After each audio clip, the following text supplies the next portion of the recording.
여러분은 요즘 자녀들의 전화를 얼마나 자주 받으십니까? 지난 주말, 저는 병원 입원실에 누워 있었습니다.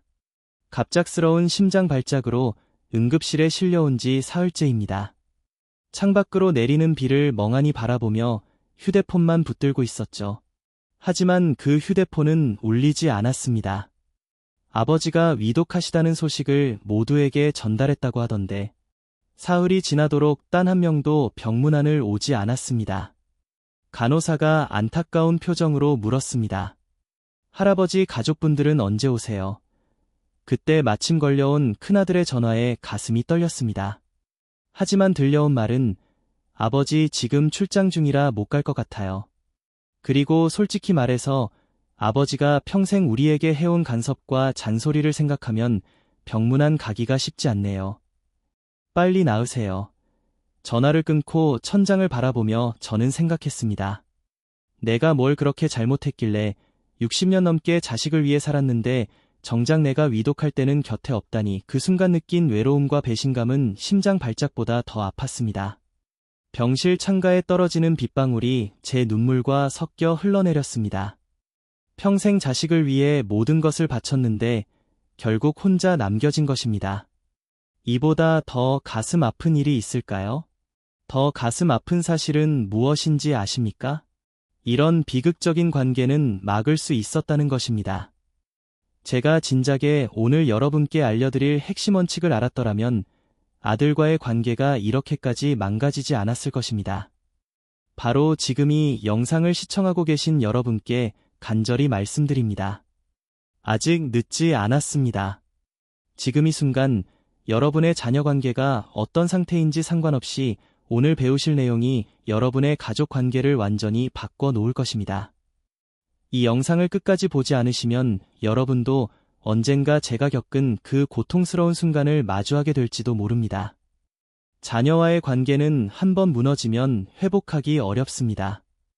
하지만 지금 올바른 지식을 얻고 실천한다면 그 고통스러운 미래를 피할 수 있습니다. 좋아요와 구독은 무료입니다. 여러분의 작은 관심이 더 많은 지혜를 나눌 수 있는 힘이 됩니다. 이 영상을 끝까지 보신다면 자녀와의 관계에서 생기는 마음의 상처를 치유할 수 있는 놀라운 비밀을 알게 되실 겁니다. 잠시 제 이야기를 들어보시겠습니까? 저는 제 77세 된 평범한 노인입니다. 세 자녀를 키웠고 지금은 5명의 손주가 있습니다. 평생 자식들에게 최고의 것을 주기 위해 살았습니다. 좋은 학교, 좋은 집, 풍족한 용돈, 그들이 원하는 것이라면 무엇이든 다 해주려고 했습니다. 그런데 왜 자식들은 저에게 등을 돌렸을까? 왜 그들은 제가 사랑으로 한 행동을 간섭이라고 부를까요? 오늘이 시간 많은 부모님들의 가슴을 아프게 하는 이 질문에 대한 답을 함께 찾아보려 합니다. 이 영상을 지금 보지 않으시면 여러분은 평생 후회할 수도 있는 치명적인 부모의 실수를 계속 저지를 위험이 있습니다. 그 실수는 자녀와의 관계를 영원히 손상시킬 수 있습니다. 지금 당장 이 영상을 통해 그 실수가 무엇인지 알아보세요. 오늘이 우리 인생에서 가장 중요하지만 가장 어려운 문제를 함께 나누고자 합니다. 바로 부모와 자녀의 관계입니다. 특히 자녀가 성인이 된 후 우리는 어떤 관계를 맺어야 하는지에 대해 깊이 생각해 보려 합니다. 여러분, 앞으로 나올 내용이 모두가 가진 깊은 상처와 오해를 건드릴 수도 있습니다. 하지만 이 불편함을 견뎌내지 않으시면 여러분은 자녀와의 관계에서 계속해서 같은 실수를 반복하게 될 것입니다. 그 고통의 대가는 너무나 큽니다. 자녀와의 영원한 단절, 그것보다 더 고통스러운 일이 있을까요? 우리 인간은 모두 연결되어 있습니다. 특히 부모와 자녀 사이의 연결은 그 무엇보다 강합니다. 탯줄은 잘렸어도 마음의 줄은 평생 이어져 있죠. 그런데 문제는 바로 여기에 있습니다. 자녀가 성인이 되면 부모와의 관계는 반드시 변해야 합니다. 하지만 많은 부모님들이 이 변화를 받아들이지 못합니다. 그리고 그 결과 자녀들은 서서히 부모로부터 마음의 문을 닫기 시작합니다. 충격적인 통계를 보여드리겠습니다. 노년기 우울증의 주요 원인 중 하나가 바로 자녀와의 단절입니다. 자녀와 관계가 좋지 않은 노인들은 그렇지 않은 노인들보다 수명이 평균 7년이나 짧다는 연구 결과도 있습니다. 여러분의 건강과 행복이 자녀와의 관계에 달려 있다고 해도 과언이 아닙니다. 제가 70년을 살아오며 깨달은 가장 중요한 진실 중 하나를 말씀드리겠습니다. 자녀는 우리의 소유물이 아닙니다. 그들은 우리를 통해 이 세상에 온 독립된 존재입니다. 이 사실을 받아들이는 것이 얼마나 어려운지 저도 잘 압니다. 저 역시 세 자녀를 키우면서 이 진실과 싸워왔으니까요. 하지만 이 진실을 무시한다면 여러분은 자녀와의 관계에서 돌이킬 수 없는 실수를 저지르게 될 것입니다. 여러분, 우리 주변을 둘러보면 두 종류의 부모를 볼 수 있습니다. 첫 번째는 간섭하는 부모입니다. 이런 부모는 자녀의 모든 결정에 개입하고 자신의 방식대로 자녀의 인생을 이끌려고 합니다. 내 경험에 비추어 볼 때 이게 최선이야 라고 말하며 자녀의 선택을 존중하지 않죠. 이런 부모의 자녀들은 어떻게 될까요? 그들은 서서히 부모로부터 멀어지고 결국에는 완전히 관계를 단절하게 합니다. 두 번째는 돕는 부모입니다. 이런 부모는 자녀가 스스로 성장하도록 돕습니다. 자신의 경험과 지혜를 공유하지만 최종 결정은 자녀에게 맡깁니다.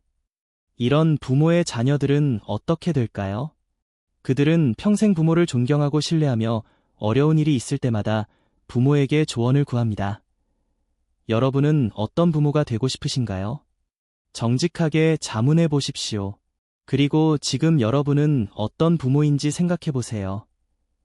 만약 여러분이 간섭하는 부모라면 지금 당장 변화하지 않으면 자녀와의 관계는 계속해서 악화될 것입니다.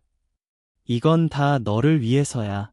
너의 행복을 위해 하는 거야. 얼마나 자주 이런 말을 자녀에게 해왔습니까?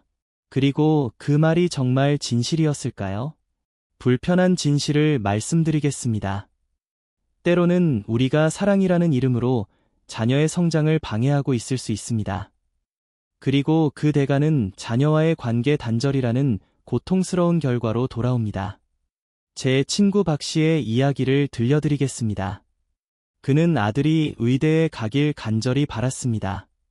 의사가 되면 평생 먹고 살 걱정이 없을 테니까요. 하지만 아들은 음악을 하고 싶어 했죠. 박 씨는 10년 동안 아들을 설득했고 결국 아들은 의대에 갔습니다. 그런데 의사가 된 후에도 그 아들은 행복하지 않았습니다.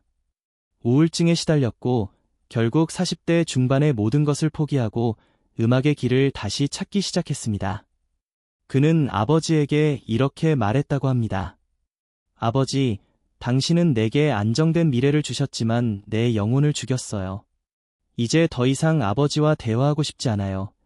이 말을 들은 후 박 씨는 심한 우울증에 빠졌고 3년 후 홀로 세상을 떠났습니다. 그의 마지막 유언은 아들아, 미안하다 였습니다. 여러분, 끔찍한 비극을 피하고 싶지 않으십니까?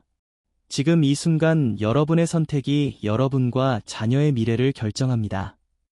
자녀가 진정으로 독립적인 성인으로 성장하기 위해 부모인 우리가 반드시 알아야 할 4가지 원칙이 있습니다. 이 원칙들을 무시한다면 여러분은 자녀와의 관계에서 돌이킬 수 없는 실수를 저지를 위험이 있습니다. 첫째, 자녀의 선택을 존중하라. 자녀의 선택이 우리의 기대나 가치관과 다를 수 있습니다. 하지만 그것은 그들의 인생입니다. 그들에게는 자신만의 길을 선택할 권리가 있습니다. 저의 경우 막내딸이 안정된 은행원 직업을 포기하고 세계 여행을 떠나겠다고 했을 때 처음에는 이해할 수 없었습니다. 그 좋은 직장을 왜 포기하니? 라고 물었죠. 하지만 딸의 눈빛에서 진정한 열정을 보았고 결국 그녀의 선택을 존중하기로 했습니다. 3년간의 세계 여행 후 그녀는 더 단단하고 지혜로운 사람으로 돌아왔습니다. 그리고 지금은 자신만의 작은 여행사를 운영하며 행복하게 살고 있습니다. 만약 제가 끝까지 그녀의 선택을 반대했다면 오늘날 그녀의 행복은 없었을 것입니다. 그리고 아마도 저와의 관계도 완전히 단절되었을 것입니다. 둘째, 자녀가 실패해도 괜찮다는 것을 보여주라. 실패는 성장의 필수 요소입니다. 자녀가 실패했을 때 비난하거나 내가 그럴 줄 알았다고 말하지 마십시오. 대신 괜찮아, 다시 시작하면 돼 라고 말해주세요. 제 큰아들은 사업에 실패하고 모든 것을 잃었습니다. 그때 제가 그를 비난했다면 어땠을까요? 아마도 그는 다시는 도전하지 않았을 것이며 저와의 관계도 돌이킬 수 없이 망가졌을 것입니다. 하지만 저는 실패는 끝이 아니라 새로운 시작이다 라고 말해주었습니다.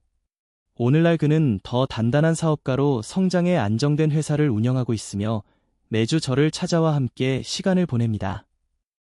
이제 헬리콥터 부모의 문제에 대해 더 자세히 알아보겠습니다. 혹시 나도 헬리콥터 부모일까? 몇 가지 체크리스트를 통해 스스로 점검해 보세요. 첫째, 성인이 된 자녀의 일정이나 약속을 여전히 체크하고 계신가요? 둘째, 자녀가 문제에 부딪혔을 때 즉시 해결책을 제시하거나 직접 해결해 주시나요? 셋째, 자녀의 취업, 결혼, 중요한 인생의 결정을 적극적으로 개입하신 적이 있나요? 넷째, 자녀가 실패하는 것을 보는 것이 너무 힘들어 미리 개입하시나요? 다섯째, 자녀가 여러분의 조언을 따르지 않을 때 섭섭함이나 분노를 느끼시나요? 이 중 세 가지 이상에 해당한다면 여러분은 헬리콥터 부모일 가능성이 높습니다. 그리고 이것은 여러분과 자녀 모두에게 심각한 문제를 일으킬 수 있습니다.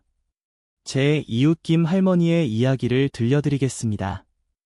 김 할머니는 50대 딸의 삶에 끊임없이 개입했습니다.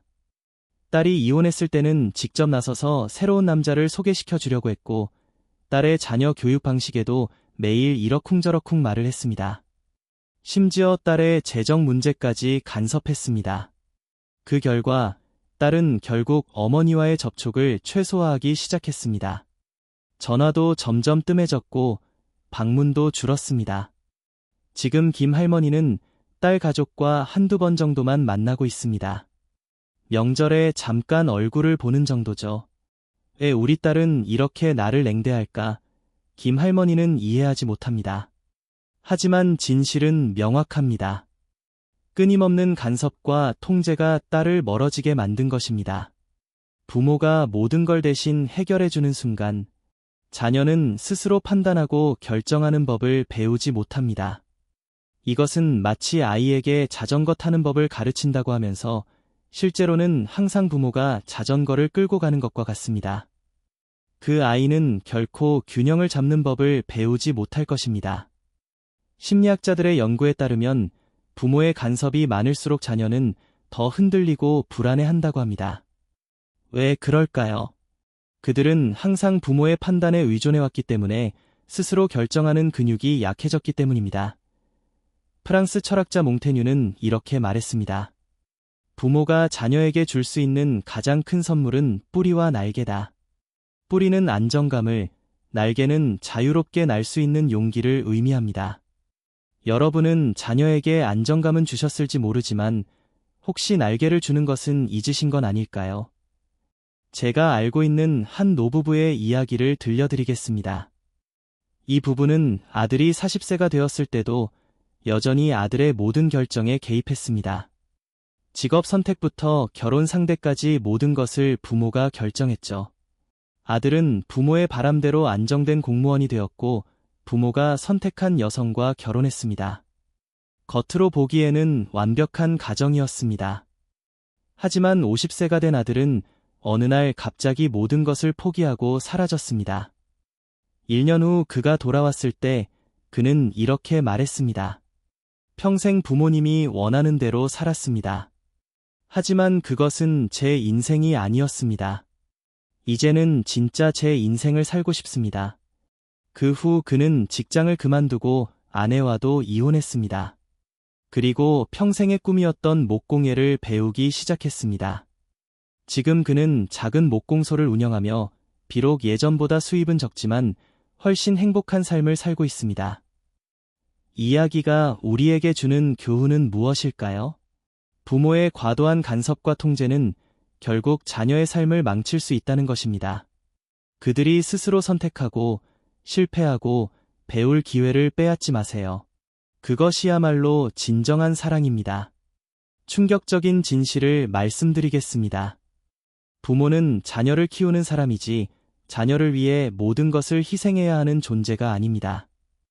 여러분의 무한한 희생은 사랑이 아니라 자녀에게 짐이 될 뿐입니다. 제 친구 한 분은 평생을 자녀를 위해 살았습니다. 자신의 꿈, 취미, 인간관계를 모두 포기하며 오직 자녀만을 위해 헌신했고, 그런데 어느 날 그분의 딸이 이렇게 말했다고 합니다.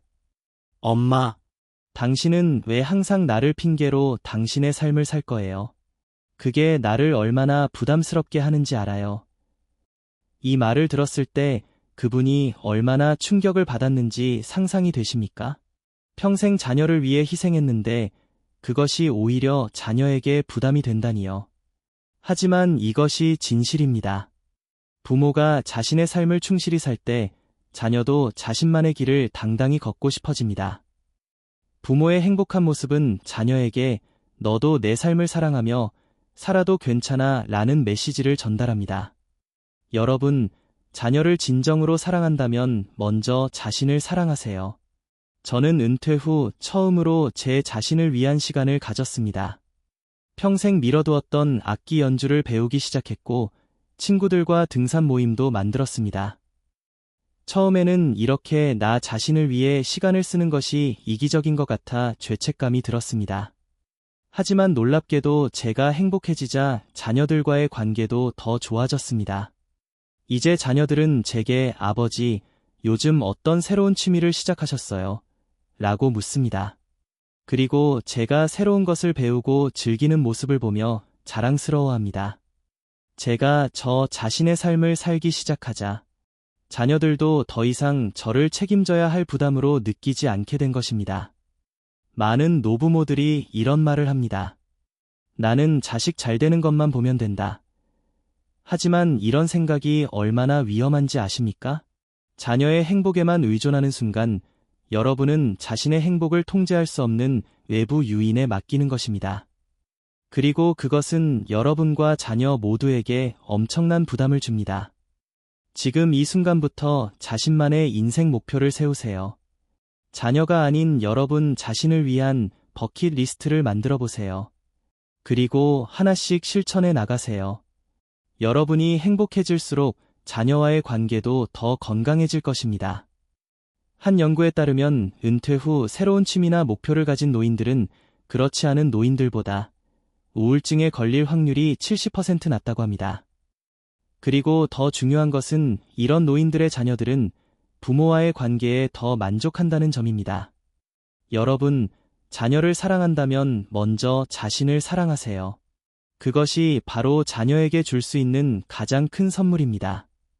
의사가 되어야 해, 대기업에 취직해야 해, 좋은 집에 살아야 해, 이런 말들이 얼마나 자녀에게 부담을 주는지 아시나요? 부모가 원하는 삶을 강요할수록 자녀는 두 가지 중 하나를 선택합니다. 반발하거나 아니면 본인의 진짜 꿈을 포기하고 부모의 꿈을 대신 살아주는 것이죠. 둘 다 행복한 결말이 아닙니다. 진정한 부모의 역할은 자녀가 스스로 선택할 수 있도록 믿고 기다려주는 것입니다. 실패해도 괜찮다고, 언제든 다시 시작할 수 있다고 안심시켜주는 것이죠. 제 이웃의 아들은 부모님이 원하는 대로 위대에 갔지만 3년 만에 자퇴하고 요리사의 길을 선택했습니다. 처음에 부모님은 크게 실망했지만 결국 아들의 선택을 존중해주기로 했습니다. 오늘날 그는 성공한 셰프가 되어 자신의 레스토랑을 운영하고 있습니다. 그리고 항상 말합니다. 부모님이 결국 저를 믿어주셨기에 여기까지 올 수 있었어요. 반면 저희 학창시절 친구 한 명은 부모님의 기대에 따라 법조인의 길을 걸었고 외적으로는 성공했지만 내적으로는 항상 공허함을 느꼈습니다. 그는 60세에 갑자기 모든 것을 포기하고 평생 꿈꿔왔던 목수의 길을 선택했습니다. 하지만 이미 너무 늦어버린 인생이었고 그는 종종 이렇게 말합니다. 내 인생의 가장 큰 후회는 20대에 내 꿈을 따르지 않은 것이다. 설령 그것이 여러분의 기대와 다르더라도 말입니다. 자녀의 인생은 여러분의 인생이 아닙니다. 그들에게는 자신만의 길을, 자신만의 방식으로 걸어갈 권리가 있습니다. 그리고 그것을 인정하는 것이야말로 진정한 부모의 사랑입니다. 반드시 알아두셔야 할 것이 있습니다. 그건 바로 부모가 돈줄이 되어선 안 된다는 것입니다. 경제적 지원. 얼마나 많은 부모가 이것을 사랑의 표현이라고 생각하시나요? 하지만 과도한 경제적 지원은 자녀를 망칠 수도 있습니다. 자녀가 힘들 때마다 돈으로 해결해주면 결국 그들은 독립적인 삶을 살아가지 못하게 됩니다. 심리학자들은 이를 금수저 증후군이라고 부릅니다. 항상 경제적으로 의존하게 되면 자신의 능력에 대한 자신감을 잃게 되는 것이죠. 부모가 끝없이 지원하면 자녀는 자신이 감당해야 할 실패의 무게를 부모에게 떠넘기게 됩니다. 어차피 망해도 부모님이 도와주실 거니까 라는 생각을 하게 되는 것이죠.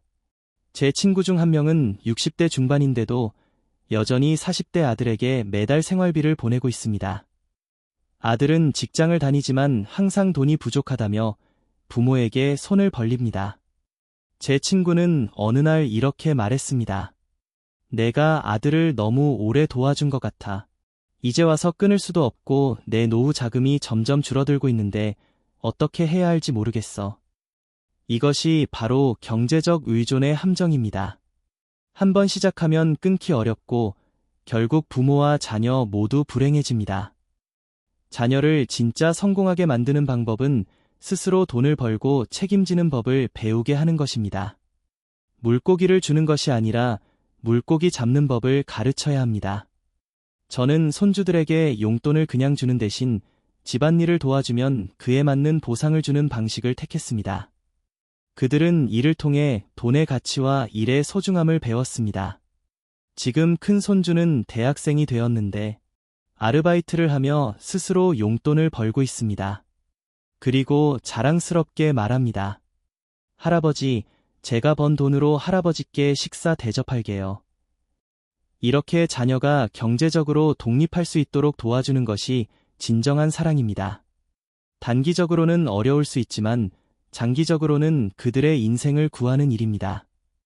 마지막으로 들려드릴 내용은 정말 중요한 내용입니다. 바로 부모가 손을 놓아야 자녀가 난다는 것입니다. 자녀가 성인이 되었다면 이제는 부모가 한 걸음 물러나야 할 때입니다. 부모가 끝까지 간섭하면 자녀는 스스로 인생을 책임질 기회를 얻지 못합니다. 어느 노인은 이렇게 말했습니다. 자녀 교육에서 가장 어려운 일은 자녀를 놓아주는 것이다. 정말 그렇습니다. 놓아주는 것은 포기하는 것이 아니라 더 높이 날 수 있도록 하늘을 열어주는 것입니다. 부모가 먼저 행복해지는 것이야말로 자녀를 진정으로 사랑하는 길입니다. 나는 내 인생을 즐길 테니 너도 내 인생을 살아가길 바란다. 라고 진심으로 말할 수 있어야 합니다. 제 삶을 돌아보면 자녀들이 독립한 후 처음에는 큰 공허함을 느꼈습니다. 이제 내 삶의 의미는 무엇인가? 라는 질문이 계속 머릿속을 맴돌았죠. 하지만 점차 깨달았습니다.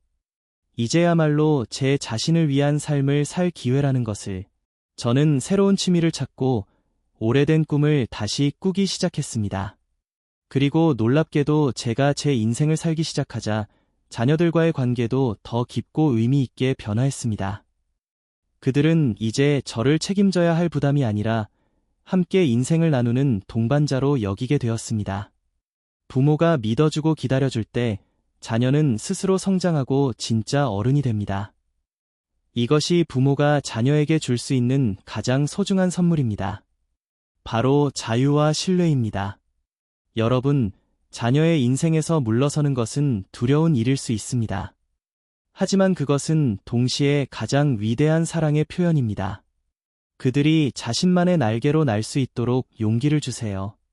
여러분이 놓아줄 때 그들은 비로소 있습니다. 그리고 잊지 마세요. 여러분의 가장 위대한 성공은 독립적인 자녀를 키우는 것입니다.